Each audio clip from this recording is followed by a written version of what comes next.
Hey guys, in this story I'm going to show you how to see if somebody is still your friend on Snapchat. So, you might have some rat of a friend that unadded you after you added them, but you can't really tell. I'll show you how to see if they're still your friend on Snapchat. So, first go to Snapchat. Sorry if my voice is kind of raspy, I think I have a cold or something like that. But go to your chat and find the person that you want to check if they're still your friend. Once you find them, click on their profile picture on the far left.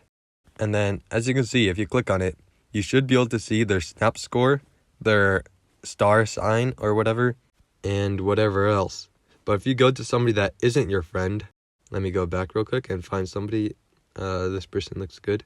You can see that there's nothing underneath their name. There's no Snapchat score or anything like that.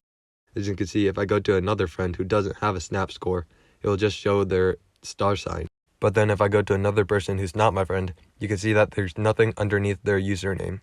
So that's how you tell if they're still your friend or not. So I hope this video was helpful. If it was, I'd really appreciate a like and subscribe. Leave any questions you have in the comment section below and add me on Snapchat if you want to at 2BassaTech. And I'll see you guys next time.